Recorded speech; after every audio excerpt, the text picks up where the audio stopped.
Give it a second, give it a second. Boom, boom, whenever you're ready.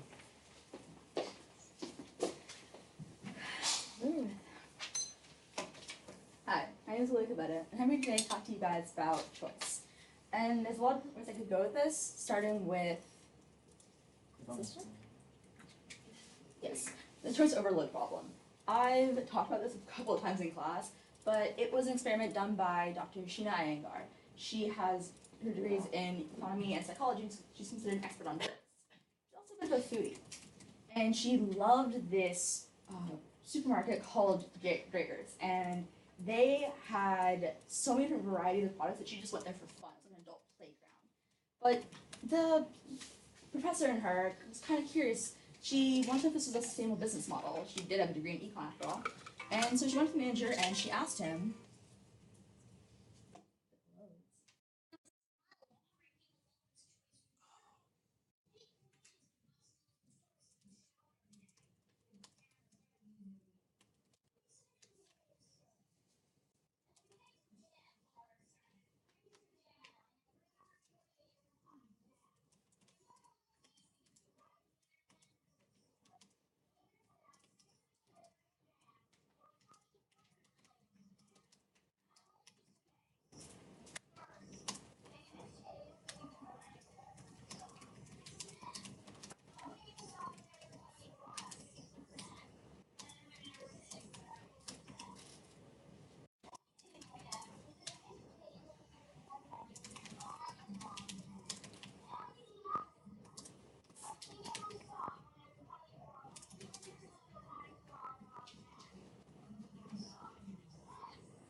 this pretty much went against everything that had been agreed upon in econ up until then.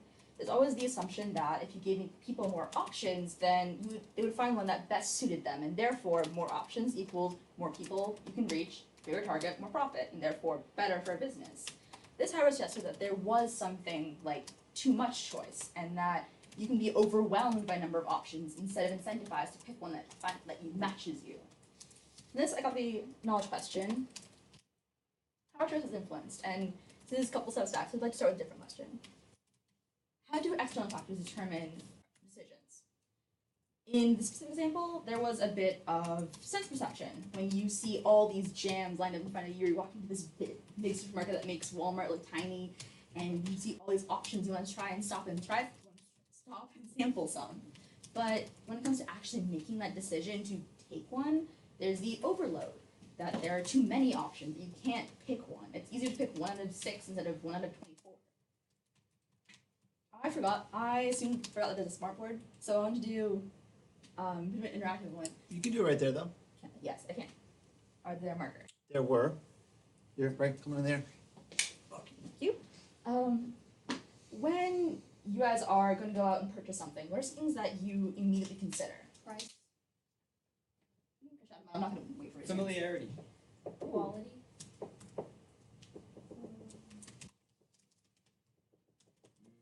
Packaging.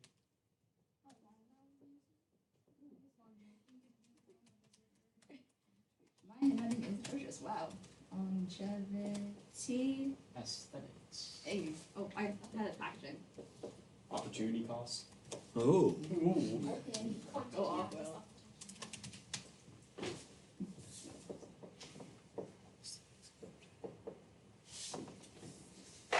These are all things that we have to weigh in when we're making a decision. Not just in buying a product, but in making any decision. And there are many ways that economists have tried to predict what you're going to choose. And two competing ones, well, not competing, but two popular ones are Maslow's and marginal utility. I talked about this before in class too. I love this thing. Maslow's hierarchy of needs suggests that there is an order in which you will fulfill your needs. You focus on your basic needs first and foremost. You're going to worry about food, water, shelter. Once you have those, you worry about things like affection and society and like social hierarchy. Once you've hit those, it's self-actualization. Marginal utility says that it's less about your needs in an order, it's more about how much can you get out of one choice right in front of you. Wilson, you're right in front of me. You are at a fair. there are 3 bags in front of you. They're all filled with marbles. You pick a red marble, you get a prize. First bag gives you a 50-50 chance of getting a red marble. Second gives you 25, third gives you a 15. Which one are you going to pick from? 50. Because that gives you the greatest opportunity to get a prize. That's the greatest chance that you will get something out of it, and therefore it's the most beneficial choice to you. Both of these have flaws. They're not the only perspectives. There are so many other ways you can think about this. But some of the flaws are from Maslow, so that it assumes everyone's orders are in this direction. Yeah, we all consider food and safety primarily, but in some cultures, perhaps relationships and community are more valued than prestige or self-worth inside a hierarchy.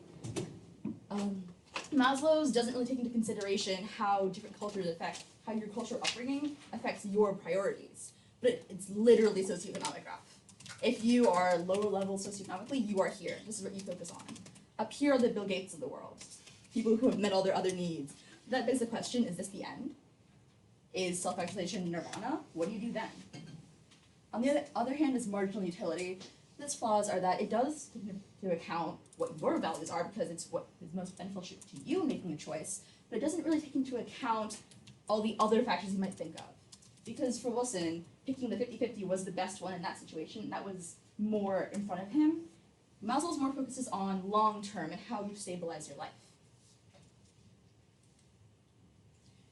Oh, never talked about that. Oh, I wanted to do this again, but remember how in the beginning of the year when Mr. Booth asked us, what way of knowing do you rely on the most? Here we have, I could put all of these essentially onto this. I typed them all up because I can't remember any of them ever. I can maybe think of 2 at a time. So I put them up here, but how about, I'm just curious, has anyone's changed or if anyone wants to share which one they rely on most, not just in picking a product, but in just choosing things in general? Logically, I want to say reason, because reason, like making a reasonable choice in any situation is the best way to get it. But how many times have you walked into a store with a list and you're being reasonable, you know what you're buying, and it turns out to be Target and you walk out with as many things as you wanted? Yeah, in that case, reason did not carry me throughout my entire shopping experience. I feel like emotion plays a large portion of it, like packaging and aesthetics and familiarity too. That's not right, but I think familiarity is okay. I think it's emotion. I think building off of what Venus said, your example of the Target when you kind of like come out with more things than what you originally went in for, that has a lot to do with sense perception. So you can like see a pillow or like a blanket and you're like, oh, well, I never thought that I needed it, but now that it's right in front of me, you need it.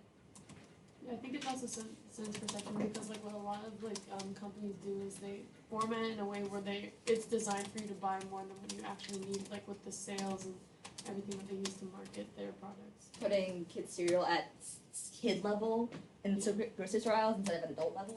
Exactly. And then, like, I was just on Amazon and they were like, oh, you're $7 away from free shipping.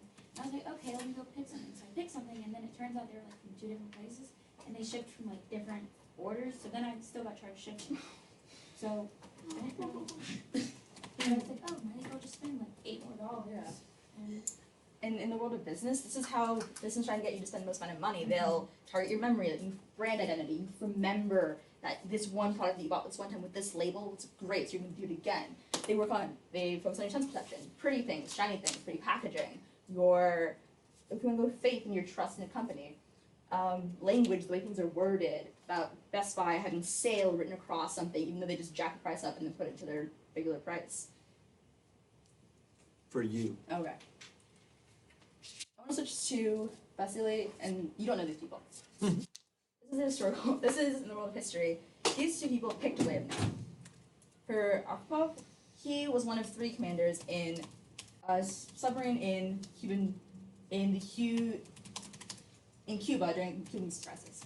The 2 commanders said, yes, let's fire it. They needed his vote. He said, no, this doesn't feel like an attack. Petrov saw 3 blips on a radar screen. His reason, sense perception told him they're nukes. Something in his gut said, no, it's not. He was right. It was computer error. In these 2 instances, because they picked a way of they relied on one way of knowing more than the others, it prevented nuclear war from breaking out twice. Which leads me to, what makes one way of knowing outweigh the others? This is one of those things that it varies based on the situation, but I think that's important here. In the situations you just went over, the first guy was like his intuition, and then and the second guy was his perception. He trusted the computer that was put before him. I don't know. I can't really. I guess another the example that you did with me with the free bags, and I'm told which one has the best odds of getting a prize. The way of knowing that is the most important there, and that outweighs the others is reason. It's just like you tell me which is the best odds, and I go with that one. Okay. I thought I heard someone that. There are three assumptions we often make, and I want you guys to discuss this amongst yourselves actually first. First assumption we make a choice is that choice is always we're in control of our choices. Number two is that it's always best to choose. Number three is that we're in control of our choices. Talking about people who are around you, you can pick one question and why this one may not be true. This assumption may not be true or may be true.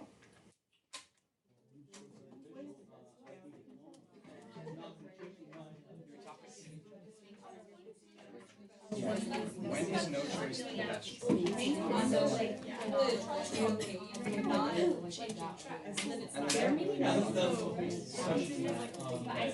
It's like better to make no choices than not follow. Not mechanical. That's what I said. It's like having This is by making no choice. You're making a choice. Of choice.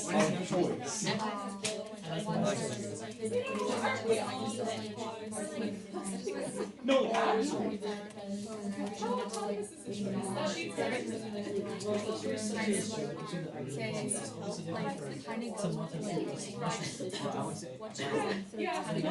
Well, when you look at how our time is destroyed, I feel like at the same time you're going to have only a limited number of choices that you can make too. It's not like you have infinite number of choices, you're only going to be presented with ever so many options. How important is that connect with the rate of this? I mean, how many options do you have to be given when you don't have like, I don't know, in certain situations, it's like 3 options is too many. Yeah. I can see the groups merging. I'm like probably so, anyone want to share something that you heard or said? It can be any of the questions. So just in general, we were talking about it, and I think there gets to this point where you have to acknowledge that choice and how autonomous and artificial it can be. It's always going to be artificial to an extent because you're only going to have a limited number of options that you can choose from. There's only going to be a limited number that you can consider or acknowledge. You're not going to be able to always like have an infinite number of them. Just over. And we were saying how, although like choices are good in a lot of ways, we were saying like, for example, like our EEs, it's like you can choose anything you want to write about. And so like for me, like I'm very indecisive, so like having like so many choices makes it like a less efficient process than if they just gave me something to write about and I wrote about it. So that was like another perspective. Did anyone talk about the second one? Yes. We talked about the trolley problem, and the whole argument with people not flipping the lever is that they don't want to be the yeah. They will be responsible. And so especially when it's a hard choice, people often tend to go with making no choice because they don't want those consequences. Emily and I were talking about that one because in my family, like something my dad said to us since we were really little, like when you choose not to decide, you still made a choice. And I feel like, you heard about the trolley problem, the idea of responsibility, like he's always wanted to force us to be responsible for our actions or like for the outcomes of things. And so he never wants us to be like, I don't care, I don't want to decide, because I think that when a lot of times people don't want to decide, it's because they don't want to be responsible for the outcome, whether that's like ending up at a restaurant they don't like or being responsible for people's deaths. Okay. And this is my personal favorite. This one. I think we discussed this one enough. Did everyone touch on it? Okay. I don't know. I didn't plan on this, but I want to go back a second. So this, nope. Other way. There we go. To this slide. In my arguments I mentioned longevity, thinking long term like Maslow, or thinking immediate like the market utility. I remember talking to someone else about this, but what do you think was more in play with their decisions? So Vasily was the one who was in the submarine, right? So in that case, I think it was more intuition because like the other guys around him were like arguing that they like should launch like the nuke and that they should follow their reason and their sense perception of launching this nuclear attack. However, there was, I guess, intuition that told him that like he shouldn't really do this and he shouldn't head into nuclear war in this way. So thinking more long term versus immediate work in front of you, meeting needs versus. Yeah. Okay. What about Petro? He was the one who had 3 blips and chose yeah. I would say that his is more immediate because he had to make a decision immediately. It was less about like war or no war, it's more like I need to make a decision about this. How does this click? Okay. I can't offer to clicker. Okay, well, what are you trying to do? This. Gotcha. Okay.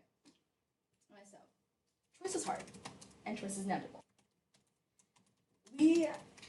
As to how choice is influenced, we like to pretend that we are in control of our own choices, that it's, in the day, it's you who decides what you decide to do. But a lot of things influence our choices. We've named so many of them, from your ways of knowing externally, internally, what you value, your needs, or what's right in front of you, what's going to be best reward. And I don't have an answer as to which one is the most important, because it changes per situation, but also per person. But most importantly, it's because you need to be aware. And when you are aware of all the factors that are influencing your choices, whether it's you yourself, people around you, or just the way something's worded, some choices are a lot more consequential than a jar of jam. And being aware of how your choices are being influenced helps you make the best one possible. Thank you.